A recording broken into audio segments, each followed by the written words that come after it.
Make sure to tune into the Williams College Football Show on Willinet, dropping this Thursday. And make sure to come out to the home opener against Hamilton College this Saturday. Go East!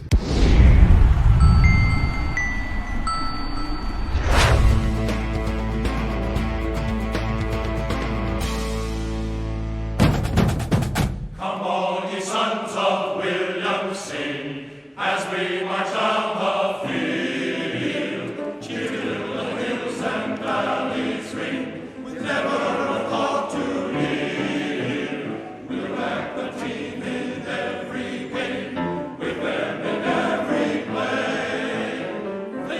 Welcome to the Williams College Football Show, brought to you by the Williams Sideline Quarterback Club. I'm your host, Malcolm Smith. Today we're going to take a look ahead at the 2024 Williams football season. We're going to take a quick look back at the offseason in 2023, and we'll meet two current Williams student athletes, CJ Vilfort and Tim Forth. I'm joined on today's show, as always, by Williams College head football coach Mark Raymond. Mark, we're glad you're here. Good to be back, Malcolm. Appreciate it. I want to talk to you a little bit about the offseason and give the folks a glimpse into what happens during the offseason sometimes. Now, one question is that you're a head coach, right? So there's X's and O's and all that, but there's a lot of sort of administration and management. You got a lot of Williams people that understand management and administration. Tell us what you have to do as sort of the head football coach to manage the staff. Yeah, I mean, the biggest thing is obviously once the season's ending, make sure we get all our medical checks, health checks, and then really start goal setting for the next year, create environment for the leadership to move into the next classes and really focus on off-season programs, lifting, strength conditioning, and those types of things. Now you have a staff here. Yep. Tell us about, I'm not looking for names, but tell us about the size of the staff and the way that you interact with them during the off-season. Yeah, so obviously recruiting is a big part of it too, right? And off-season, putting together the recruiting class for the next season, trying to finish that up usually about that time of the year. I have 6 other people on the staff with me.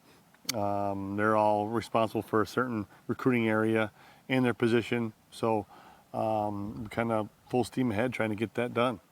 So tell us about the recruiting a little bit. We talked about it some, but how do you identify who it is that you want to bring in? Do you have positions that you're trying to fill, slots you're trying to fill, or are you finding people that can make it at Williams academically? How does all that work? Yeah, all of the above, really. We're trying to, obviously, we got to find out our needs of the team, right? Who's leaving, who's coming back, where do we have to put a lot of our attention, obviously quarterback, offensive line, defensive line, those are areas that we really need to keep solid every year. And after that, do we need a kicker? Do we need another group of DBs? So just trying to put the puzzle together of what our positional needs are, and obviously trying to find the student athletes who, can qualify here academically and want to be at a place like Williams. So when do you find out who's actually coming? We don't have a national signing day, I don't think. So how does that work? Well, usually from the middle of November all the way up until March, really. That's kind of where the cycle is. Some people will be in early decision, some people will be in regular decision. So it's just that kind of window between November and March where people are deciding whether to come or not. All right, so I want to shift gears a little bit. I want to ask you about an off-season event that we had with a lot of former players. Back in June, in the reunion cycle, the quarterback club sponsored a reunion of all the 4s and the 9s that were on campus who played football. We had about 40 people that attended, all the way back to the class of '59 up in the Riley Room. What did that weekend, that session mean to you? No, it was awesome. It was one of the best weekends of the year. Saw a lot of young alumni, a couple with some older guys, and each of them came with a lot of excitement, and we're kind of proud of their experience here, and really they carried with them a lot of memories and a lot of hopes for future years. So it was a lot of fun, and I know I've heard back from a lot of those guys how much they enjoyed it, and really looking forward to more years.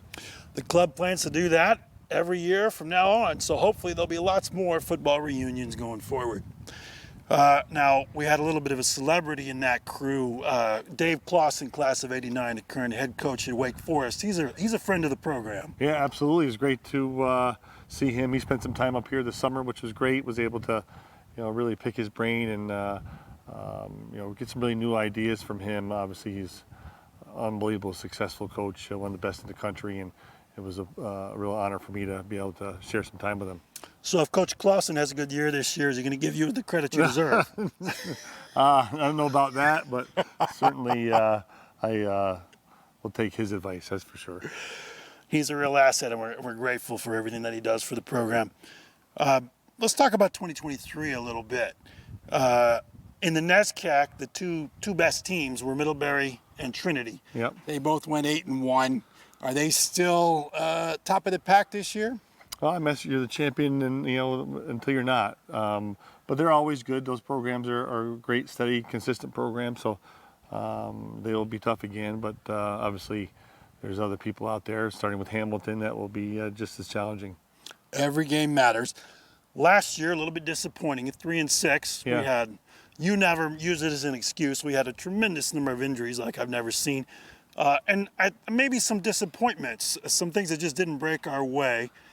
Tell us about last year, sort of the attitude of yourself and the team. Yeah, I mean, we had some missed opportunities, I think, most of all. There was a couple games that I think we should have finished in the fourth quarter. We didn't, for one reason or another. So I think our guys really understand that we had some missed opportunities, and this year we have to do our best preparation and playing better under those circumstances. Now, this is the last year that we've got sort of the COVID rule, allowing for an extra year, so to speak, of eligibility. You've got quite a few guys coming back for their fifth year senior year. Sure. Is that difficult? Does that make it easier? No, yeah, it certainly makes it easier, right? Having those guys back, a lot of experience, really good leadership. Obviously, they played a lot of football while they're here. I think they've been a really great addition to this team. So what do you do when the team is sort of coming back and you're thinking about goals for this year? Do you have sort of a formal goal-setting exercise you go through, or? Well, I mean, we certainly talk about those things yearly. Obviously, we want to beat our rival, Amherst College, which is a tremendous rival here. And the Little Three is also a big thing. But the biggest thing is in maximizing who we are, make sure we get everything out of our potential, and the score always takes care of itself. If you do the things right, if you take care of the ball, if you create turnovers and you're great in red zone, and all those things that really build on each other. So if you follow the process, success will come. All right, I'm already getting excited, folks. Now, there's a little bit of a schedule change this year. Yeah. We end the season, fortunately, like we always do, with the Little Three games. We've got Wesleyan away this year, November 2nd, and then homecoming here at Farley Lamb, November 9th against Amherst. So those two are the same. A lot of the season is switched around a little bit. Yeah, for sure. Starting off the Hamilton this year, it's a first for us. Be a real good challenge. You have a young quarterback that's back. That was Rookie of the Year last year. Some really young receivers, really good D-line. So it'll be a really good challenge here at home. All right, folks. That's this Saturday, September 14th, against Hamilton right here at Farley Lamb Field. Now, stay with us. I'll be back in just a moment with team captains C.J. Vilfort and Tim Forth. Thank you, Coach. Thank you. Welcome back to the Williams College Football Show. We promised you Tim Forth and C.J. Vilfort. This is not C.J. Vilfort. We're working to get him on another time. He couldn't make it today. But I do have Rowan Stinson on my right and Tim Forth on my left. Gentlemen, thanks for joining us today. Thank you. Happy to be here. Now, I want to just do a quick intro. We'll start with you, Tim. Tim Forth, your position, your number, and then your major and what year you are at Williams. I'm a senior. I play O-line. I'm from Rochester, New York, and I'm majoring in computer science and economics. A double major. All right. And Rowan, how about you? I am a economics major and junior right now. What else did you need? Position? Position? All right, I'm a O-lineman, and my number's 76. We're 76. All right. Thank you, fellas.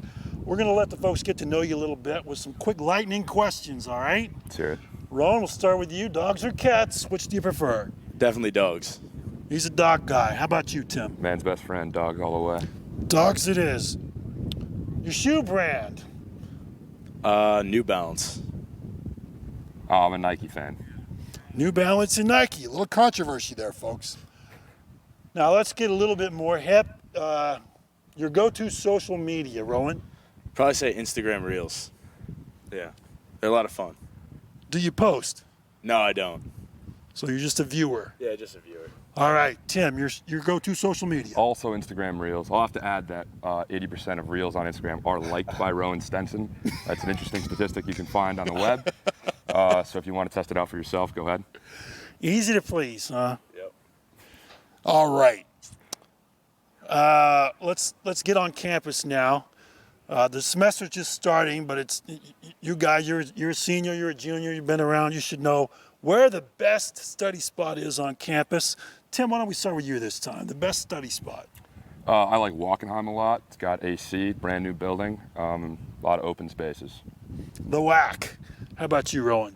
I'd probably say the Moose Room in the Tyler House. Pretty relaxing in there. I can get a lot of work done. All right, that's a lot off the board there. Fantastic. Now, this is an important question about food, okay? There's going to be a cheese and crackers plate at the next party you're going to. What kind of cheese do you want to see on that plate, Rowan? I'm honestly not a huge cheese and crackers guy. I guess some sharp cheddar would do. All right, fair enough.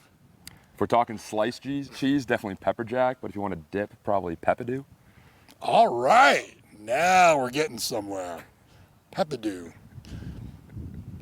I want to know about what's going on in the locker room. I want to know, locker room, walking around campus. Which of your teammates, who's the best singer?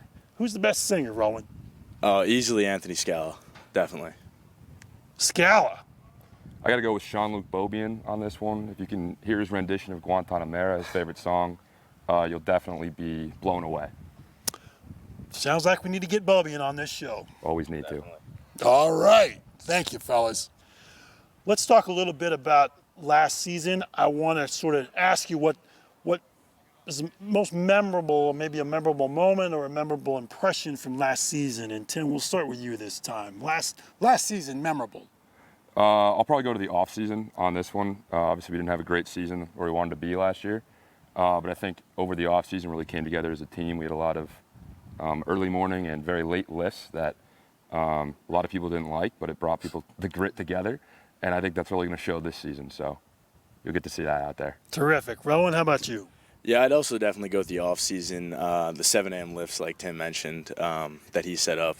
You know, they're a little bit of a battle during the season, but I think we're going to be better for it this year. So, Fantastic, guys.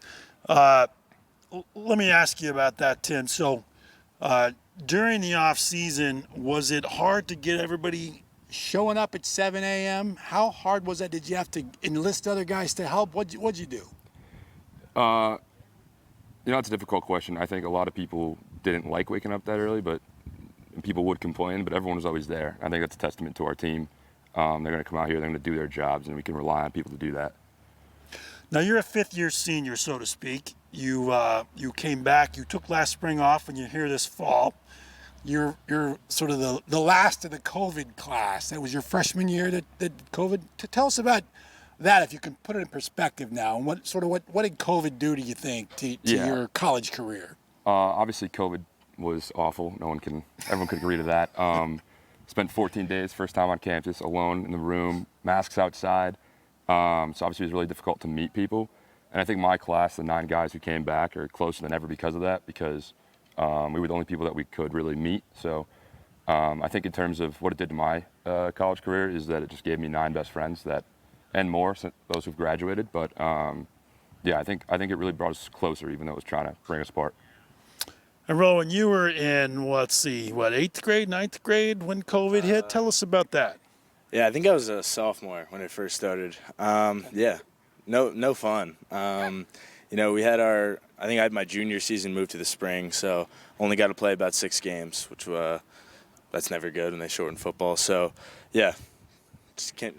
Did you learn as much during the COVID time in high school, or was it a challenge? I definitely didn't learn that much during COVID. It was all from home, but, I did my best. Well, it's all over, and we're very glad, folks. Hopefully that'll be in the rearview mirror for a while. Tell us a little Tell us a little bit about your home and your family and who's there. Sure. So I'm from Garden City, New York, on Long Island. Went to Garden City High School. I've got 2 older sisters, both graduated college now, and just my mom and dad at home. So. Fantastic. And Tim, how about you? Where are you from and who's still there? Who's Yeah. I'm from Rochester, New York. I've got 3 sisters. They've all graduated undergrad. All went or are currently in graduate schools. And yeah, both my parents and my oldest sister all live still in Rochester. So, you went to high school in Rochester? Yeah, I went to Pittsford Sutherland in Pittsford, New York, outside of Rochester. So Pittsford and Garden City, both your senior years, okay, in high school. The teams gear up, strap it on, come out, play each other. What happens in that game, Tim? Probably upwards of 100-0 in favor of Pittsford. I mean, Garden City is just a fraudulent organization in the state of New York. That couldn't be further from the truth. We actually never lost a game in high school. Garden City actually just broke the Long Island record for consecutive games won. That was Long Island? Yeah, Long Island. So I think it'd probably be realistically like 42-0. I think it's called a good sportsmanship plateau on Long Island. So after 42 points, you got to take out the starters. So I put 42 on Tim, then I'd sit down. Okay, we got some competitors here, folks. Fantastic. One last question, guys. I want to ask you something about yourself that you might want to share with the viewers. So maybe something that they don't know, not too many people know about you. Fun fact, I can speak German. Yeah. Say something. Ich spreche ein bisschen Deutsch. I think I know what that meant. Don't ask me too much German. No, not quite. It actually means I can speak a little bit of German. Fantastic. Have you taken German at Williams? Yes, I took it in high school, and then I've taken 2 classes here. Shout out Professor OG, really good German professor here. So yeah, it's been a good fun. Fantastic. Tim, what about you? I love ice cream, and you'll see me, Mike Tartaglia, and Jack Dickinson frequently at Lickety or the ice cream machines in Driscoll and or Mission. It's kind of a battle not to be there tonight, so definitely look out for that. What are your go-to flavors at Lickety? At Lickety, I've got to go cookie combustion or cookies and cream. Cookies and cream is my all-time favorite, but cookie combustion gets a little of that cookie dough in there, so, kind of mixes things up. All right. Cookies in German, folks. Now, Rowan Stinson, Tim Ford, thank you guys so much for joining us today. Of course. And folks, you can come out and see these guys on the field in action with their teammates this Saturday the 14th, right here at Farley Lamb at 1:30 p.m. against Hamilton. That's a wrap, guys, and go Eves! Go Eves! Come on, ye sons of Williams, sing as we march down the field. Cheer till the hills and valleys ring with never